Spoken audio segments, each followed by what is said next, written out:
Ok, explícame otra vez, como que yo tengo 2 años, lo del lateral que tú dijiste. Por favor, que me quedé curiosa. Ah, ok, mira, ¿qué pasa? La lateralidad es esa habilidad que nosotros tenemos de poder discernir entre derecha o izquierda. Ajá. Entonces, cuando uno tiene una falla en la lateralidad, utilizas recursos externos, como en este caso tus manos, Ajá. para poder ubicarte en el espacio. Entonces, por lo regular, uno hace la simulación con las manos para poder ubicarse en derecha o Y izquierda. yo pensando que porque yo hablo mucho con la mano y cosas.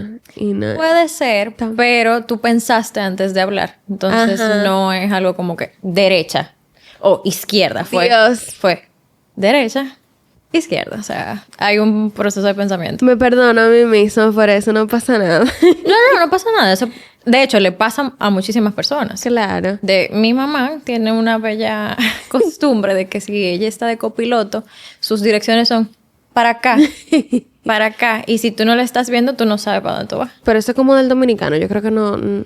Con la vacuna que nos ponen cuando es chiquito que nos deja la marquita, no traen eso también. Puede ser que pase. Yo tengo mis hipótesis. Pero esa mano en algún momento te saca un ojo si viene desde atrás. Eso sí es verdad. Y manejar con los papás siempre es complicado. Lo detesto. Sí. Lo detesto. Lo detesto. Espérate, Dalia. Bienvenida a Humildemente. ¿Verdad? Gracias. Porque arrancamos como rápido a... Mamá, psicología. Rápido. De todo. Sí. De todo. Y vamos a tener mucho de qué hablar. Porque hay mucho de qué hablar contigo. Mira. No tanto. No. Sí, hay mucho. Recuerda que el programa se llama Humildemente precisamente para sacarle la lengua a la humildad. Sí, es cierto. Es cierto. Hay Hay bas- mucha tela por donde cortar. Hay bastante tela. Mira, pero hablando de esa tela, preséntate. ¿Cómo tú te presentas hacia la gente con toda esa tela por cortar que tú tienes? Sin la tela. Ok. Como Dalia. Ok. ¿Y cómo es sin la tela como Dalia? Mucho gusto. Yo soy Dalia Aguiló. Un placer. Soy comediante. No. No, nada que ver. Ya si las preguntas surgen, pues se responden. Pero no soy una persona muy dada a acompañar el nombre con lo que hago.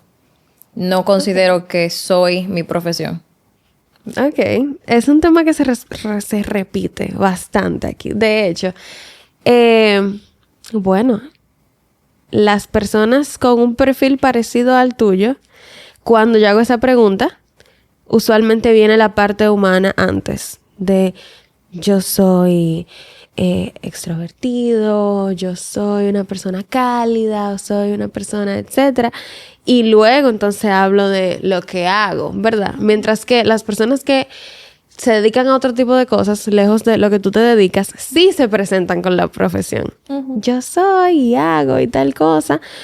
Pero precisamente quería ver cómo tú hacías la distinción, porque lo que tú haces es bastante especial dentro de unas ramas que de por sí es importante, como lo es la salud mental, pero que tú decidas enfocarte en, lo voy a decir de esta forma porque la que tiene que usar la terminología súper correcta eres tú, con la tercera edad, que entras en todo este mundo. Entonces, cuéntame un poquito de eso. Hablando de la Dalia con la tela de la profesión. Mira, ya que preguntas, y ahora sí te respondo. La Dalia que es psicóloga, ¿cómo llega a esa población? Parte de una frase que yo digo bastante, y es que yo nací vieja. Yo no me considero una persona que va acorde a su edad cronológica. Por el contrario, me costaba mucho encajar con las personas de mi edad. Y al tener una familia muy larga, había muchas generaciones, o hay muchas generaciones, y siempre tuve mayor afinidad con aquellas generaciones quizás un poco más maduras. Y parte de eso surge también el cuidar, el añoñar en buen dominicano a las figuras más viejitas. Y cuando yo estaba en mis etapas formativas, que decía que iba a estudiar psicología, me orientaba más por algo que no tiene nada que ver con lo que yo hago, que era psicología criminal. Okay. Cuando me toca hacer mis pasantías, que entro a esa área en particular, yo tuve una conversación muy intensa conmigo. Yo dije, Dalia, ¿tú te ves todos los días de tu vida haciendo esto? ¿Esto te trae felicidad? Y la respuesta fue no. Yo llegaba a mi casa y era de grito, o sea, llorar porque eso no me traía felicidad en lo absoluto, para nada. Luego, en la segunda etapa, sí tuve el chance de ir a un centro, a un daycare de envejecientes, y ahí yo encontré mi pasión. O sea, fue como amor a primera vista. Ujú. Y la verdad que sí, desde ese momento fue como que conecté directamente con mi vocación. No me arrepiento en lo absoluto, yo amo lo que hago y creo que ahora la problemática es poner un stop, poner un límite entre dejar de trabajar para cuidar de mí desde otra perspectiva, porque lo amo mucho lo que hago, conecto demasiado bien con mis pacientes, con la parte humana. No soy esa terapeuta que en la universidad me enseñaron a hacer, que tiene que ser distante, que tú no puedes acercarte. No, yo los abrazo, yo me siento con ellos, yo hago chistes, yo me sé sus cumpleaños, yo sí le tengo que llevar a dulce, aunque no se lo puedan comer, yo se los llevo. O sea, Callado, no le sí, digas a nadie. trato de tener una relación muy cercana con ellos porque así mismo como ellos se nutren, yo me nutro. Bueno, he escuchado a varios terapeutas decir que no saben, los pacientes no saben lo que ustedes aprenden de ellos. Que una relación en cierto sentido bilateral, hasta de alguna forma. Pero tú hablas de que estabas en ese daycare y ahí encontraste tu pasión, ¿verdad? Pero quiero saber específicamente cómo tú llegas al punto que tú dices, yo quiero tratar con personas que o estén en etapas tempranas o estén en diferentes etapas del Alzheimer. Ok, mira qué pasa. Nosotros como sociedad carecemos mucho de conocimiento en cuanto a las patologías neurodegenerativas. A todo le atribuimos un Alzheimer, las fallas en la memoria que pueden ser propias del envejecimiento, no necesariamente patológico. De una vez decimos que es Alzheimer. Y a mí siempre me ha llamado mucho la atención cómo funciona el cerebro. Yo puedo decir que amo estudiar y parte de mi curiosidad surge en ese mismo momento que la población mayormente que se ve en este tipo de centros tiene ciertas condiciones a nivel neurológicas, ya sea Alzheimer, Parkinson, demencia por cuerpo de Lewy, Huntington, o sea, muchas limitaciones. Y ahí es cuando yo digo, pero yo no solamente quiero trabajar con el envejeciente desde la modificación conductual. Yo quiero entender cómo ese cerebro se va deteriorando y cómo lo podemos rehabilitar en las oportunidades donde hay un campo de rehabilitación.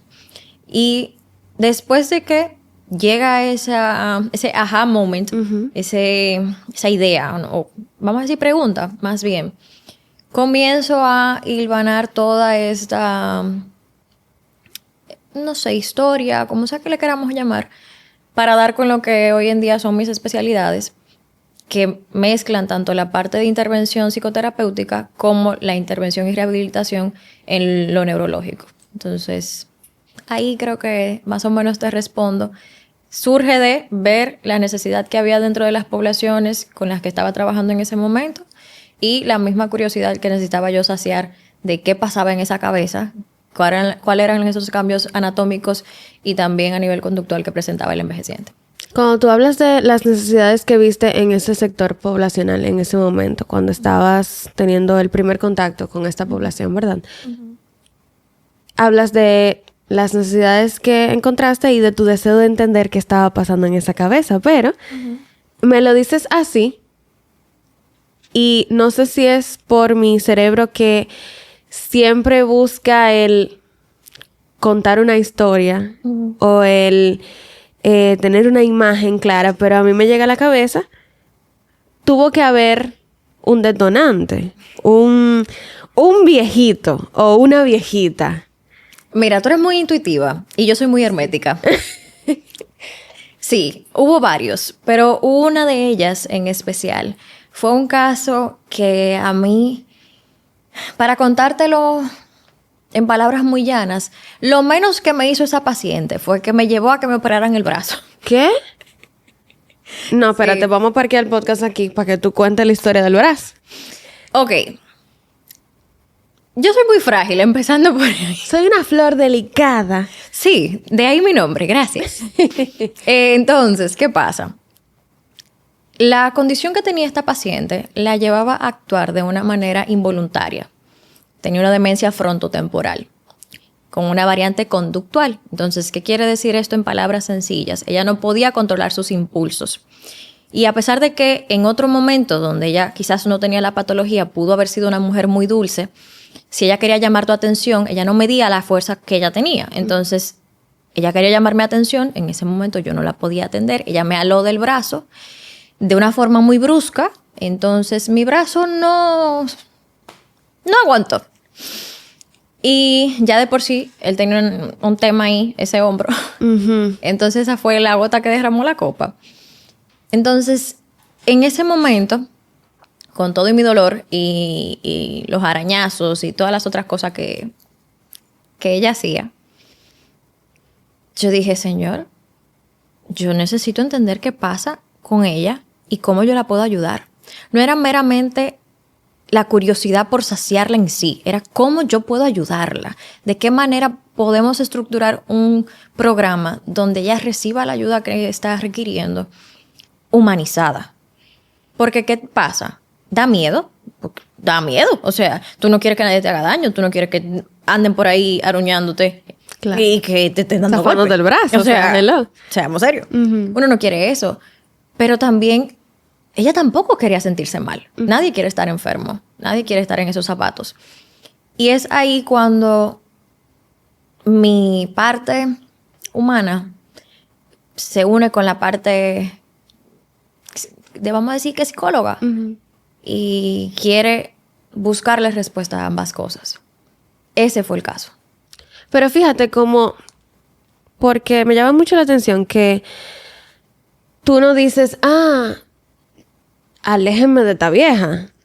Tú lo que dices, yo necesito buscar una forma de ayudarla. O sea, no es lo usual que uno ante las situaciones incómodas de la vida uh-huh. busque un propósito de vida uh-huh. tan directamente. Hay usualmente un proceso de pensamiento de esto me pasó, esto me molestó, cómo transito esa emoción de molestia porque tiene que ver con algo con lo que uh-huh. me veo en el futuro. Pero por lo que cuentas, tú pasas directamente de esto pasó a la empatía de cómo yo puedo ayudar a esta persona. Mira, yo no te voy a negar que hubo momentos donde sí, yo decía, cónchale, ya me duele, porque yo sigo siendo humana. Uh-huh. Pero mi necesidad de ayudarla estaba por encima de todo eso que como persona yo podía experimentar. Y es que dentro de mí siempre ha estado esa necesidad de poner a los demás como prioridad. Esa vocación de servicio uh-huh. siempre está por encima. Por encima. Y hoy por hoy, creo que ese es uno de los límites personales que más me he tenido que trabajar en terapia. Cuando yo tengo que quitarme el traje de ser psicóloga uh-huh. para ser yo. Cuando, como te dije, tengo que limitar qué tanto trabajo para cuidar de mí. Porque si fuera por mí, yo viviera el día entero haciendo lo que hago. Y me diera por entero a mis pacientes o a todo el que lo necesita. Uh-huh. Porque lo disfruto, pero también porque eso fue lo que aprendí. Eso fue lo que vi. Tengo una super mamá que amo y adoro, que eso fue lo que me enseñó.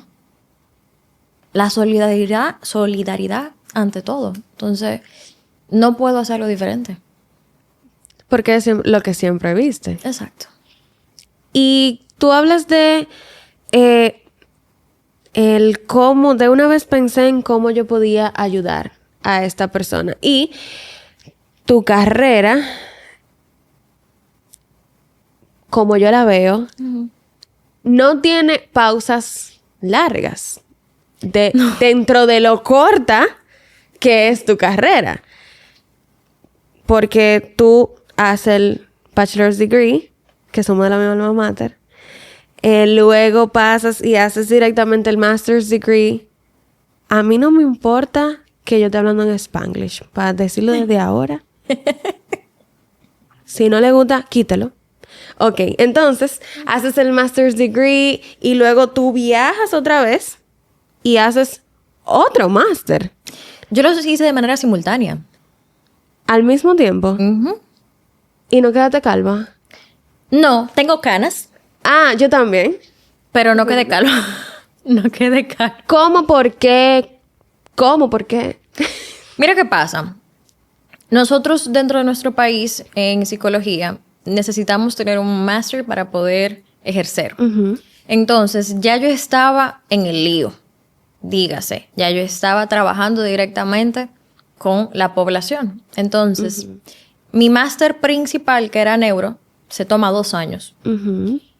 Y yo dije, espérate, porque es que yo necesito tener otra cosa aparte de neuro. Hice el otro máster de manera simultánea, que era más corto, que también tiene que ver con lo que hago, pero desde psicoterapia, porque me daba esa facilidad de poder involucrar todo de forma integral. No solamente trabajar al paciente desde la rehabilitación, sino abordar las necesidades emocionales que estaban ahí, tanto del paciente como del familiar. Y es ahí cuando yo digo, ahí estoy matando 2 pájaros de un tiro. Ujú. Me sale este máster más rápido que el otro. Puedo empezar a trabajar sin la supervisión directa de otra persona, porque puedes trabajar bajo la supervisión de otro profesional, mientras me sale el de neuro. Ujú. Y entonces así fue como fui creando más o menos pues esa zapata a nivel de títulos académicos, digamos. Pero yo siempre he estudiado mucho. Es que a mí, como dije ahorita, me gusta estudiar. Mientras yo estaba en la universidad, hacía diplomados. Yo tengo un diplomado en terapia familiar sistémica. Después de haber hecho los masters, hice una especialidad en terapia cognitivo-conductual. Recientemente hice otra en tanatología clínica. Yo no me canso de estudiar. O sea, mi meta de este año es no estudiar. Para que tengas... Te entiendo perfectamente. Te entiendo perfectamente porque era mi meta del año pasado. Tienes que bajar a los diplomados. Tienes que bajar a los cursos. Sí. Eso pasa. Eso pasa y te entiendo perfectamente porque cuando yo estaba hablando con tu mamá, saluditos a Marta, un abrazo, yo precisamente le dije, la quiero tener aquí porque me identifico mucho con tu caso. Ay, bueno. Mira que, yo estoy proyectando ahora totalmente, mira que yo he mencionado que tú eres joven sin mencionar tu edad. Sí. Y he hecho como que circles around it porque yo hago eso conmigo. Ujú. ¿Qué pasa? Esto es un mecanismo de defensa que en ciertas áreas de mi vida ya yo lo he tomado como algo cómico. Hay una actriz que se llama Alexa Demia, de una serie famosísima que se llama Euphoria, y hay un enigma alrededor de ella porque nadie sabe cuántos años ella tiene. Ok. La gente sabe que ella es joven. No, mentira, la gente al revés. Ella se ve joven, pero todo el mundo sabe que ella no tiene la edad que ella parece. Ujú. Pero es un enigma la edad que ella tiene.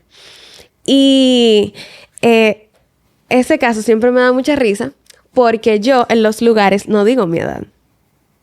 Yo tengo amigas de años que todavía ahora me preguntan, recuérdame cuántos años que tú tienes realmente. Porque yo o no la digo o me divierto con eso.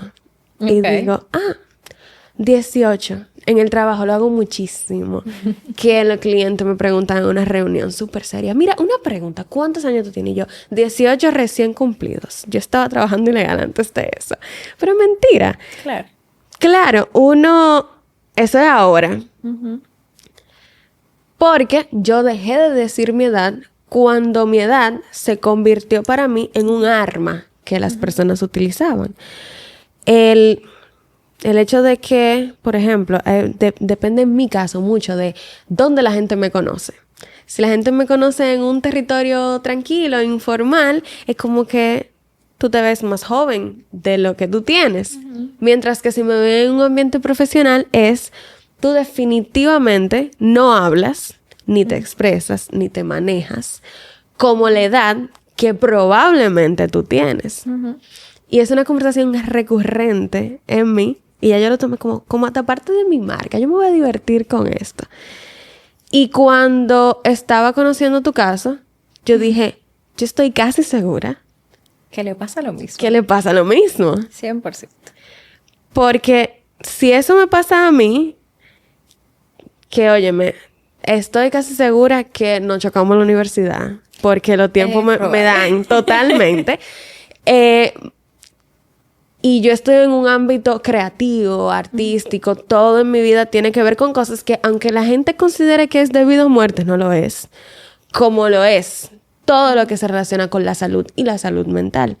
Tú tienes la mente de las personas en tus manos. Sí, 100%. En muchos momentos. Y ahí es donde más las personas entienden que tiene que ser una persona de mayor edad para tener razón en lo que habla. Entonces, te pasa de esa forma y te pasa en tu trabajo, te pasa en tu vida social. ¿Cómo es eso? Me pasa tanto que ayer yo tuve una primera consulta con una paciente y cuando abre la puerta, dice, ¡oh!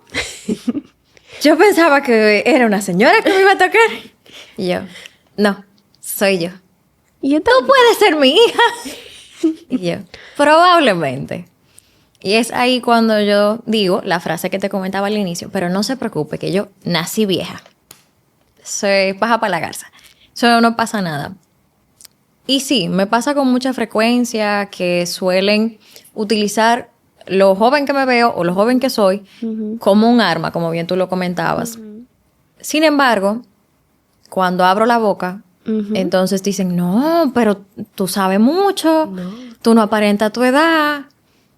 Y Dios quizás me ha dado esos dones de poder expresarme como lo hago, tener los conocimientos que tengo y poderlos poner no solamente en palabras, sino también en práctica. Pero definitivamente, la edad en muchos aspectos puede ser beneficioso como no. La experiencia no necesariamente te le da la edad. En algunos casos sí, pero tengo colegas que pueden ser mis abuelos y me preguntan muchas cosas. Igual como yo les voy a preguntar a ellos, porque en este ámbito en el que yo me desenvuelvo, no necesariamente porque tú hayas pasado el Niágara en bicicleta cuando estudiaste, te lo sabes todo. Tú tienes que seguir en formación constante. Aquí la clave es seguir estudiando, seguir formándote, seguir apostando al crecimiento para darle al paciente lo que necesita, las mejores herramientas, estar a la vanguardia. Entonces, quizás en la medicina, en el área de la salud, deberíamos apostar un poco más a eso, a esa población un poco más joven que tiene ideas más frescas, que no necesariamente ha atravesado lo que tú has atravesado. Es verdad, pero no por eso es menos capaz de ayudarte a vivir tu proceso. Y me gustó lo que dijiste de que te lo tomas a modo de relajo. Yo no me lo tomo a mal, por el contrario, pero tampoco es como que hago de ello un tema importante. El que cree que tengo más edad, bueno, pues maravilloso. El que cree que tengo la edad que tengo, también. Hay muchos que creen que tengo mucha más edad de la que tengo. Pero si surge, surge. No es algo que yo trato de ocultar. Pero sí, como te digo, es una conversación muy recurrente. Y más en los pacientes que son adultos mayores. Surge con mucha frecuencia. O por lo regular me dicen la profe o la niña. La niña. La niña es... ese niña... No, porque esta niña me dice a mí. Sí. Y uno no sabe si es bueno o malo. Yo no me lo tomo mal porque de hecho en mi familia ese es uno de los apodos que me tienen. Yo soy la niña. Entonces es como que para mí es muy normal escucharlo. Yo no hago nada de eso. O sea que definitivamente... La edad en mi caso es solamente un número, un tema más al que yo le puedo sacar jocosidad dentro de las sesiones. ¿Y en la vida fuera del consultorio? ¿Cómo se maneja eso? ¿Cómo se maneja? ¿Por qué? Porque otra cosa en la que me identifiqué. Dime. Cuando tú dijiste, yo luchaba mucho con el hecho de definitivamente no pienso como una persona de mi edad. Lo dijiste y no sé si era en todos los aspectos de la vida, Pero, de nuevo, todavía ahora, temas que yo hablo con mi terapeuta es, yo hasta me siento mal por no sentirme de mi edad. Mira. Es un tema porque uno dice, no quiero sonar cancelable, pero la experiencia del inmigrante habla mucho de no me siento ni de aquí ni de allá. Uh-huh. Y cuando tú eres una persona que el tema de la edad es recurrente, porque aunque no queramos que pase, pasa. Tú decides tomarlo de esa forma como tranquila. Yo decido tomarlo de forma dramática porque soy dramática y me encanta crear personajes y conversaciones en torno a mí. Lo lamento. Artista en ti. Claro. Pero sí es un tema que, aunque no lo queramos, sale recurrentemente y hace que hasta dentro de la seguridad que podamos proyectar, porque la proyectamos, uno se cuestiona. En muchas ocasiones, porque como tú lo dijiste, dentro de nuestra humanidad nos cuestionamos, ¿será que yo estoy exagerando? ¿Será que yo estoy poniendo una pose? ¿Será que yo misma no me doy cuenta que yo quiero que esto... ¿Será que esto viene de un lugar de validación? De que yo quiero que me digan que soy más madura de mi edad. O al contrario, ¿qué yo quiero hacer para encajar con las personas de mi edad? Son preguntas que yo me hago, que veo que ya me respondiste y tú te las haces también. Yo he decidido que simplemente es que yo soy así. Esto no es un acto, ni es que yo intento y que yo estudio a las personas para ver cómo puedo encajar, porque no es la realidad. Entonces, cuando las personas dicen, no, tú pretendes, porque me lo han dicho, tú pretendes ser mayor.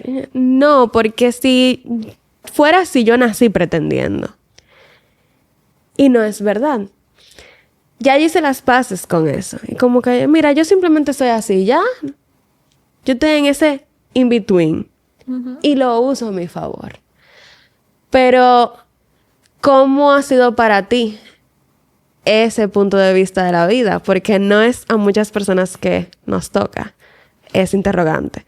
Mira, tú dijiste que si estuvieses pretendiendo, naciste pretendiendo.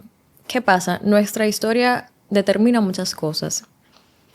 Y en efecto, no te voy a decir que esas preguntas no me las he hecho. Claro que me las he hecho. Hubo un tiempo, y más en high school, en el colegio, donde yo intenté con todas mis fuerzas tratar de encajar dentro de la dinámica que mis compañeros tenían, de que me gustaran las conversaciones que ellos tenían y yo las veía tan vacías. Sí.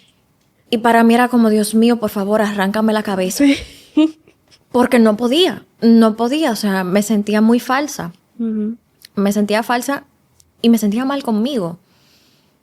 Pero todavía hoy por hoy, yo te puedo decir que hay momentos donde yo digo, ¿por qué yo no puedo llevar la vida de una persona de mi edad? ¿Quién me dijo a mí que yo tengo que volarme 300 etapas? O sea, nadie me lo dijo. Nadie me obligó. Nadie me dijo, mira, vive como una persona de X cantidad de años. Nadie me obligó. ¿La vida me tocó como me tocó? ¿Te diría que crecí antes de tiempo? Sí, crecí antes de tiempo. Mi historia es mi historia. Me ha moldeado para ser quien soy hoy. No me arrepiento de quién soy. Entiendo que he construido a través de mis errores y mis, vamos a decir que victorias, la versión que hoy tú tienes delante de ti. ¿Que va a seguir evolucionando? Sí, porque hay cosas que todavía quiero cambiar, quiero que se modifiquen. Pero definitivamente eso de que hay días donde vivir un paso no, 20 pasos por encima de lo que tú deberías vivir a tu edad cronológica, pesa. Pesa. Y pesa mucho. O sea, te digo que quizás mis compañeras ahora de la universidad están empezando su segundo máster o empezando el primero, terminando el primero y yo voy... Y yo dije, sí, la charla. Ajá. Y el tercer trabajo. Y yo aquí pensando, ok, entonces quiero hacer esto, quiero hacer tal cosa. Y el apartamento y el carro. Los niños, la vida. O sea, son cosas que definitivamente, como te dije, ponen en perspectiva muchas cosas. Y que cuando tú tienes conversaciones, por lo menos me pasa a mí, cuando converso con mis amigas, trato de moderar mucho lo que digo porque no quiero generar en ellas una sensación de, pero tú lograste esto porque yo no lo he logrado. No quiero que haya competencia o lo que fuera. Y sé que ellas no se sienten así. Pero, cónchole, hay una diferencia muy grande. Y Dios se la ha votado conmigo 100%. Yo soy muy afortunada de tener todo lo que tengo. Porque hay que ser serio. Me ha tocado una muy buena suerte. Se me han abierto muy buenas puertas. Y he trabajado para que eso se mantenga. Pero definitivamente no voy a la par con mi generación. Y eso hay días que frustra. Pero hay días donde digo, esto es lo que hay. Y a veces uno como que ni lo quiere decir. Porque entonces se oye como la diferente. Sí. Por eso yo trato de que la gente asuma lo que quiera asumir. Y como te dije ahorita, si surge en la conversación, pues surgió y se responde. Se lidia con lo que trae ese wow moment de ¿en serio? No, imposible. No puede ser. Saca la cédula, por favor. Más o menos. Sí. Pero si no, no. O sea, si se puede evitar la conversación, que se evite. Que se evite. No lo hablemos. Tú sabes que hay una palabrita... Me despierta muchas cosas lo que dijiste. Pero hay una palabrita que quiero tocar en este momento y es el tema de las etapas. En mi caso, yo hice un trabajo consciente de recordarme. Porque, ¿qué pasa? Que cuando estás en esas situaciones, es como estar en el medio de dos puntos. Entonces, en un lado, tú tienes el voy muy rápido. Y en otro lado, está la necesidad imperiosa de pensar que se te está acabando el tiempo. Y es la batalla de todos los días. Oh, sí. El tema de... Es que yo debí de haber tenido esto listo, esto resuelto. Y ahí es que tú te detienes y tú dices... Mi amor, recuerda la edad que tú tienes. Porque te lo dicen y te lo dicen y te lo dicen. Y hubo un momento de la vida en donde tú no hiciste las paces con eso, pero ya sí. Y luego está el... Yo no hice esto, yo no hice esto, yo no quemé esto. Y ya yo tengo la edad que yo tengo, como que ya no me luce. Mira, yo te diría que en mi caso, a mí no me faltaron etapas por quemar. Yo las quemé antes de tiempo. O sea, cuando mis compañeras de universidad estaban, por ejemplo, quemando la calle, ya yo no quería salir. Y eso, no es que yo he sido una persona de vivir en la calle, por el contrario. Pero las veces que salí, fue como, y ya, esto era. Ajá. Ok, ya no me interesa. Lo viví, lo entendí, lo disfruté lo que tenía que disfrutar, pero ya. Pasé de ahí, pasé de página. Pero como te digo, o sea, no fue al tiempo que mis pares lo estaban viviendo. Entonces, no puedo tener quizás ese regret de no lo viví. Lo viví en el tiempo que yo entendía corto, que tenía que vivirlo, fuera de la etapa cronológica, quizás. Pero no está ese, concho, le debí haber hecho tal cosa. El regret viene más de, debí haberlo vivido en ese momento. Cuéntame de eso. ¿Cómo así? Bueno. Explícame eso. Cuando vienen esos pensamientos, es más de tipo, qué divertido hubiese sido salir y quemar la calle, por ejemplo, con la mujer de la universidad, con mis amigas de la universidad. Pero ya ese momento yo no quería salir. Yo estaba en mi casa a las 10 de la noche ya durmiendo. O sea, ya se acabó. Y lo hice cuando estaba, por ejemplo, en high school. Con gente que no me caía mal. O sea, ¿me entiendes? ¿Para qué estoy aquí? Exacto, era como que... ¿Y cuándo nos vamos? La conversación en el baño de... Aguanta 2 horas. Sí, y era más como, en serio, ¿para qué yo me cambié? Mira, yo gasté esta ropa. O sea, Yo pude haberme puesto esto otro día y ahora me van a doler los pies. O sea, ya. Me puse en un taco para que me dolieran los pies. Tú sabes que yo digo mucho cuando yo estoy pensando, no lo mismo, pero sí cosas parecidas, porque, de nuevo, te lo digo porque... Wow, I'm the mirror. Yo siempre, no siempre, llegó un punto en el que yo hice las paces con mi forma a un punto de decir, ¿tú sabes qué? Lo que pasa es que nosotros como sociedad pensamos que aunque las historias son individuales, se pueden seccionar en grupos. Sí. Y todo el mundo tiene que pasar por lo mismo, de la misma forma o de forma muy similares, porque esa es la forma en que se pasa eso. Y ahí es que viene el tema de tú tienes que quemar la etapa. Tú tienes que de los 16 a los 18, esto. Y el primer novio, tú tienes que tenerlo a esta edad. Y si tú no diste el primer besito para los 18, tú eres un palomo. Y etcétera, y etcétera. Y la presión que eso trae. No solamente en el factor social, ni del lado de nosotras de hacerlo todo temprano, o no hacerlo todo temprano, sino como en el factor estudiantil, por ejemplo. Yo entré a la universidad a los 16. Gracias. Y me te volaron de curso también.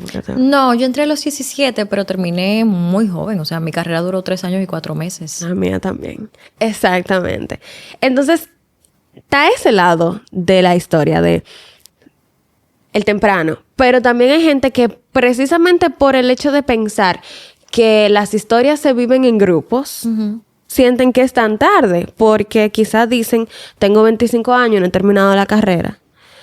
Tengo 25 años, tengo 30 y vivo con mi propia mamá. Y ahí siento que estoy tarde porque la sociedad me ha dicho que para esta edad yo tenía que llevar un cronograma, este cronograma, ¿verdad? Hay uno de los pioneros de los podcasts de este país que se llamaban Revísate Please. Yo las amaba y ellas tenían un episodio recurrente con varias invitadas que hablaban del famoso cronograma. Y de cómo esas mujeres específicamente que llevaban tenían cronogramas muy diferentes a los que la sociedad entendía que debían de llevar. Y eran felices.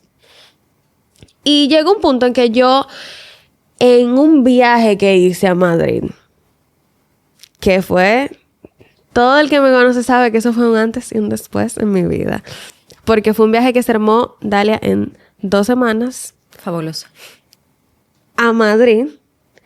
Allí, a cruzar. Yo me acuerdo que, mira, para que tú entiendas, yo le dije a mi papá que yo lo iba a hacer el mismo día que compré el vuelo cuando ya yo tenía la visa aprobada. Y en ese viaje yo dije, ¿tú sabes qué? No es que la etapa no se quemó ni que faltan cosas por vivir. Es que mi historia es mía. claro. Y la etapa se va a quemar como se tenga que quemar en mi historia. No en la historia de Dalia, no en la historia de Patricia o Camila. Es como esté escrito para mí. Y hay que hacer las paces con eso. Con que no es que yo tengo que llevar una lista de requisitos de cosas que yo tengo que hacer a cierta edad. Es que está escrito para mí si tú crees en ese tema del destino. Pero cada persona va a llevar su vida, si lo hace desde la conciencia, como lo tenga que llevar. Claro. Para las personas que están del otro lado de esta situación, la edad, ¿verdad? Nosotros estamos del lado del temprano, aunque en cosas sintamos que estamos tarde. Pero hay personas que están del otro lado, del lado del tarde. Sabemos cómo se ve la vista desde nosotras, desde aquí. Sí. Pero ¿cómo tú crees que se ve la vista para ellos? Yo te diría que no dista mucho de lo que tú y yo experimentamos. Simplemente lo que cambia es el lenguaje. En lugar de, cónchole, me falta esto y esto y esto por vivir, precisamente es esa intensidad en me queda poco tiempo, no he logrado. O sea, he vivido mucho, en poco tiempo es nuestro lenguaje. Ujú. He vivido poco y tengo mucho tiempo vivo, Ujú. es su lenguaje. Entonces, es prácticamente el mismo barco. Lo único que cambia es la dirección. Son dos Entonces, caras de la misma moneda. estamos montados en lo mismo, prácticamente. Es la misma sensación. Lo único que, como te dije, varía es desde dónde nace. Cuál es el lenguaje interno que tiene esa persona. Pero es lo mismito, porque está esa misma comparación con los demás de, mira, fulano a esta edad ya logró esto y yo todavía no lo he logrado. Son las mismas sensaciones. O sea, si lo vamos a disecar en cuanto a sensaciones, pensamientos y conductas, probablemente son las mismas. Cambiando, como te dije, la dirección o el lenguaje interno. Tú hablaste ahorita de que tú estás tomando decisiones activas para intentar tranquilizarte a ti misma. Oh, sí. Me identifico otra vez y yo te puedo decir cosas que, por ejemplo, lo que te dije de recordarme, mamá, recuerda la edad que tú tienes, por favor. Y hablarme como una persona fuera de mí, porque también hay veces que yo misma me digo, Britney, escúchate. Ejemplo, que si yo estoy hablando de alguien en mi trabajo, estamos hablando del trabajo de alguien más, o se está hablando de esa persona, que yo digo, señores, recuerden que es un chichi. Y yo en mi mente, ese chichi tiene la misma edad que tú. Y tú estás aquí de fingidora, diciendo, ay, es que necesito experiencia. Hablando como una vieja, pero porque sí siento que le llevo, aunque no sea verdad, un tiempo. Bueno, pero quizás si le llevas experiencia, no necesariamente edad. Y hay otra forma de pensar, porque no es que yo, no es lo que estábamos hablando, no es pose, no es, ay, déjame decir esto para sonar ultra interesante y madura y como que escribo boleros. No. Pero ya nosotros pensamos así. Entonces, eso de yo recordarme, mamá, recuerda la que tienes o recuerda que todavía puedes hacer este tipo de cosas.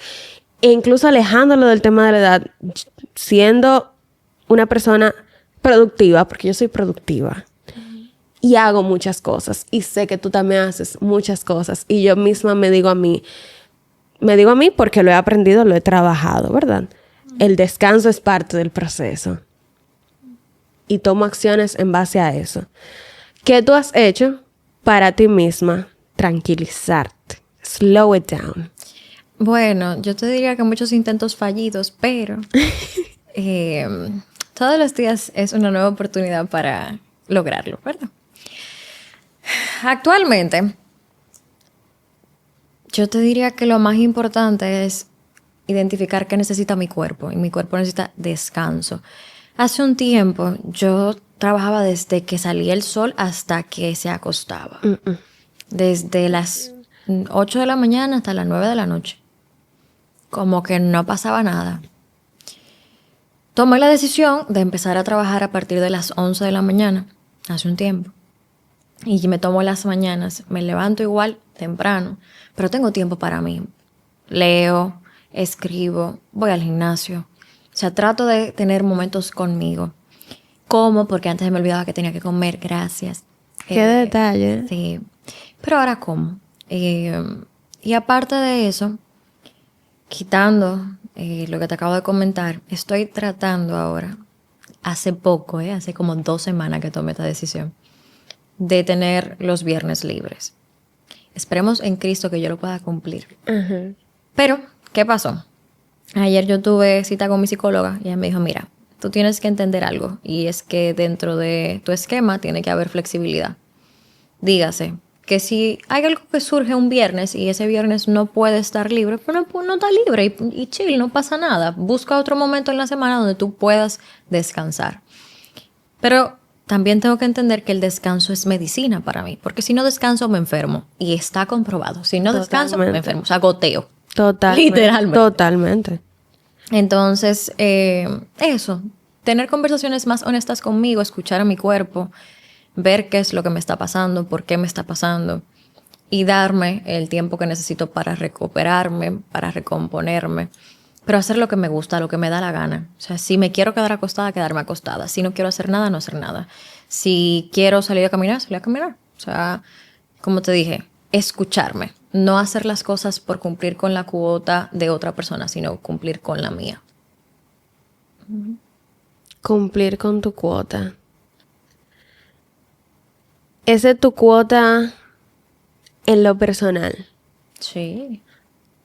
Si yo te preguntara por la cuota social, la respuesta es diferente.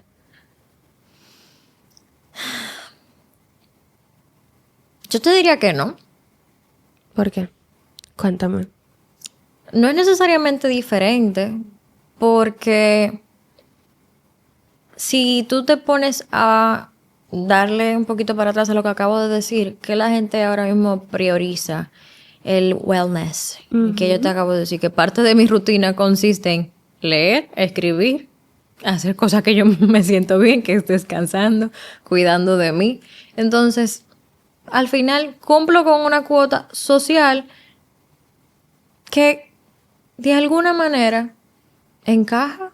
O sea, lo que a mí me hace bien, le gusta a la gente. ¿Ya? O no necesariamente que le guste a la gente, que le guste a tu gente, que es lo importante. ¿Por qué te digo que le gusta a la gente? Porque nosotros somos mucho de moda. O sea, esto es lo que está de moda ahora. En 2 años puede que pase de moda. En 2 días puede que pase de moda. Y a mí me va a seguir gustando. O sea, a mí siempre me ha gustado leer. Yo soy una ávida lectora. Pero nivel Dios. Al punto de que yo te leo 2 libros de forma simultánea. Uno en la mañana y uno en la noche. Y a veces te leo hasta 3. Pero esto es algo que no va a cambiar de mí. Porque tiene que ver con mi esencia. Mientras las modas cambian, el tiempo cambia, eso es mi rutina, eso es lo que a mí me llena de energía, no me drena.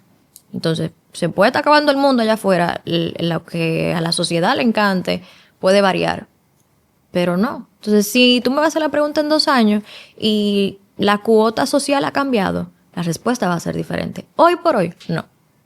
¿Tú crees que tú te rodeas de gente que son de modas? ¿O de personas que tienen muy claro lo que les hace bien?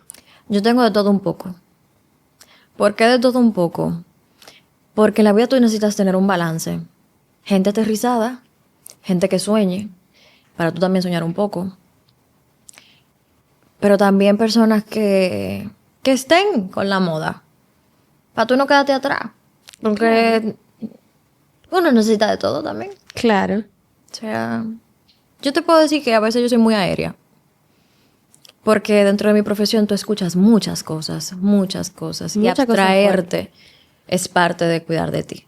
Entonces, también necesito esas personitas que me aterrizan y me digan, hey, mira, estamos aquí, existimos. Entonces, tengo de todo, para la gracia de Dios, tengo de todo. Dalia, Dime. 2 preguntas más. Está bien. Siguiente pregunta. Cuenta. Vamos a volver a Oh, wow. el centro. La línea que te conté de... Te hablo de 2 líneas realmente. Te hablé de la de voy muy rápido y el estoy tarde. Uh-huh. Y te hablé de él. Estábamos del lado de el temprano.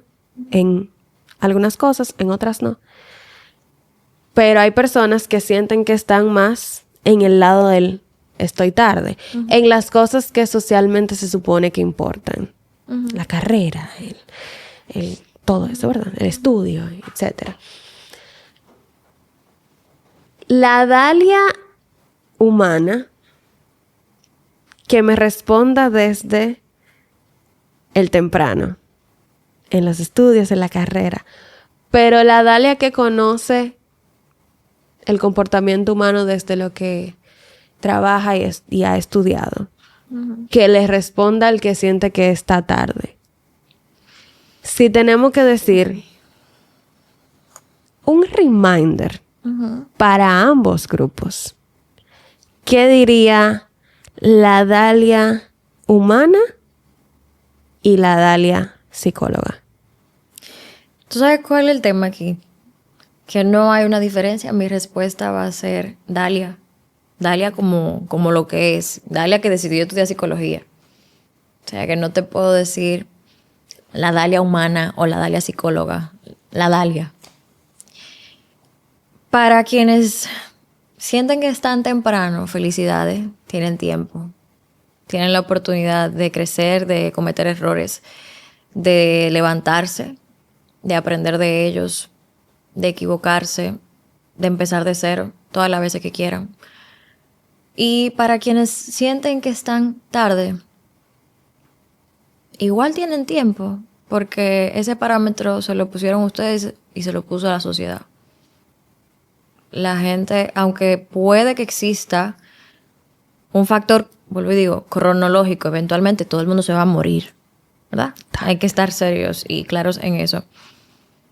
Hay que analizar muy, pero muy bien qué tú has querido lograr, qué te ha impedido lograrlo, por qué tú estás donde estás, hacia dónde te diriges.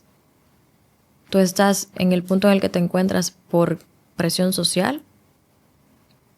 ¿Te sientes estancado, estancada? Si estás estancado o estancada, ¿es por voluntad propia? ¿O porque estás aspirando a algo que dista bastante de la esencia que tú tienes, del concepto personal que realmente está ahí, pero que no se ha construido? Son preguntas que hay que hacerse. Porque esa sensación de estoy tarde es la visión de afuera, no la interna. No la interna, en lo absoluto. Cuando tú tienes una conversación contigo, tú te das cuenta que a veces tú no estás tarde, tú estás en el tiempo que tú tienes que estar. Tengo tiempo, aunque crea que gané tiempo y que se me está acabando. 100%. Uy. Chills. Chills.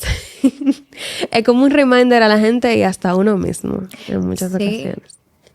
A ti y a mí, que sentimos que estamos en polos opuestos la mayor parte del tiempo.